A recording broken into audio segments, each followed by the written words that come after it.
നമസ്കാരം. വീണ്ടും കുറച്ച് വെറൈറ്റി കാഴ്ച കാണാൻ വേണ്ടിയാണ് പോകുന്നത്. എള്ളംപുറത്ത് തന്നെയാണ്. ആ കാഴ്ചകളിലേക്ക് നമുക്ക് പോകാം. നാട്ടിൻപുറത്തിൻ്റെ കാഴ്ചകളായിരിക്കുന്നത് കാപ്പിത്തോട്ടങ്ങളുടെയും അതുപോലെ അതിൻ്റെ ഇടയ്ക്കൂടെയുള്ള നടവഴികൾ, നടന്നുണ്ടായ വഴികൾ. ആ വഴികളിലൂടെയാണ് ഇന്നത്തെ യാത്ര. നടന്ന് തെളിഞ്ഞ വഴികൾ.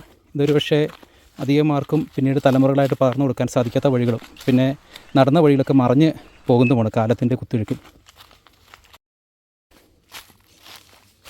നടവഴികളും അതോടൊപ്പം തന്നെ കാൽനട വഴിയാണ്. ചെറിയ കൊത്തുകല്ലിൻ്റെ ഇറക്കങ്ങളൊക്കെയാണ്.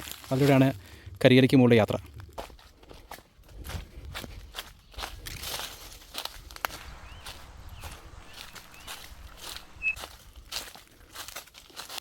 എള്ളംപുറത്തിൻ്റെ സ്പെഷ്യലായിട്ടുള്ള മറ്റൊരാളാണ്. അള്ളിൻപുറം എള്ളംപുറം എന്ന പേരൊക്കെ വന്നു. നമുക്ക് കുറച്ചുകൂടെ അടുത്ത് പോയ കാഴ്ചയെ കാണാം. പാറക്കെട്ടുകളാണ്, കല്ലുകളാണ്.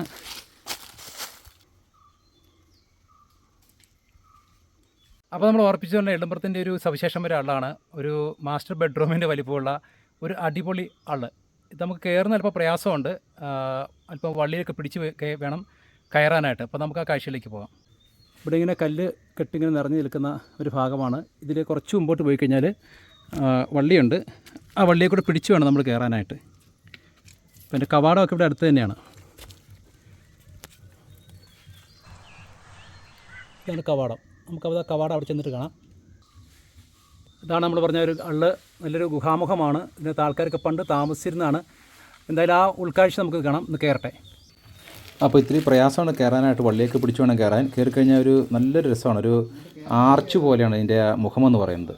അവിടെ ഒരു ബെഡ്റൂമിന് പോലെ ഫ്ലാറ്റ് ആയിട്ടുള്ള സ്ഥലമാണ്. ഇവിടുന്ന് താഴേക്ക് നോക്കി നല്ല താഴ്വാരത്തിൻ്റെ കാഴ്ച ഉണ്ടോ. ഇവിടുത്തെ സ്ഥലം അതുകൊണ്ടോ ഇങ്ങനെ ഒരു കൊത്തിയെടുത്ത് പോലെ ചെറിയൊരു സുഷിരമുണ്ട്. മഴക്കാലത്ത് ഇതിനകത്ത് ഇഷ്ടംപോലെ വെള്ളം വരും. 2 സുഷിരങ്ങൾ പോലെ ഉണ്ട്.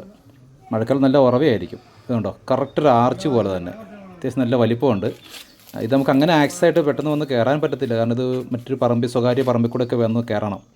ഇത് നമുക്ക് പരിചയക്കാരനായ കൂട്ടുകാർ ബിജു ഉണ്ടായിരുന്നതുകൊണ്ട്, പിന്നെ മാന്തോട്ടത്തിലെ ബോബി അദ്ദേഹം ഉള്ളതുകൊണ്ടാണ് കാണാൻ പറ്റിയത്. അപ്പോൾ നല്ല രസകരമായൊരു കാഴ്ചയാണ്. പിന്നെ നമുക്കത്രയും കയറാൻ പ്രയാസമുള്ളവരൊന്നും കയറരുത്, റിസ്ക് ഉണ്ട്. ഇവിടെ ഇങ്ങനെ പുറത്തുനിന്ന് അധികം പേര് ഇങ്ങനെ വരാറില്ല. നാട്ടുകാരായ ആളുകളാണ് വരുന്നത്. പുറത്തുള്ളവർക്ക് അത്ര പ്രവേശനമില്ല. നേരത്തെ ഓർപ്പിച്ചത് സ്വകാര്യ വ്യക്തികളുടെ പറമ്പിൽ കൂടെയൊക്കെ വേണം. പക്ഷേ ഇതിവിടെ ഉള്ളവർക്ക് നല്ലൊരു കൗതുകമാണ്. അതുകൊണ്ടാണ് നിങ്ങളെ കാണിക്കുന്നത്. കാരണം ഇങ്ങോട്ട് ആക്സസിബിൾ അല്ല. കേട്ടോ, ഈ വള്ളിയാണ് ഇതിനെല്ലാം പാറയെല്ലാം വലിച്ചു കീറി പൊട്ടിക്കുന്നത്. ഇഷ്ടം പോലെ ആല് പോലെ മരത്തിൻ്റെ ആ വേരുകൾ വന്നിറങ്ങിയിട്ടുണ്ട്. അത് വന്നാണ്ടോ പാറ വിണ്ട് കീറിയിരിക്കുന്നത്. അപ്പോൾ ഇത്രയും നമ്മളവർക്കും ഈ കല്ലിനെ പിളർക്കാൻ പറ്റുന്ന വേരാണെന്ന്. പക്ഷേ ഇത് അതിലൂടെ എല്ലാം പോകുന്നുണ്ട്. അത്തെ പിടിച്ചാണ് കയറുന്നത്. അപ്പോൾ നമ്മൾ ഇന്നത്തെ കാഴ്ച എല്ലാവർക്കും ഇഷ്ടപ്പെട്ടെന്ന് കരുതുന്നു. ഇതുപോലെ എള്ളംപുറത്ത് കുറച്ചുകൂടി കാഴ്ചകൾ കാണാനുണ്ട്. മറ്റൊരു എപ്പിസോഡിൽ ഇതെല്ലാമായിട്ട് വരാം. അപ്പോൾ നന്ദി, നമസ്കാരം.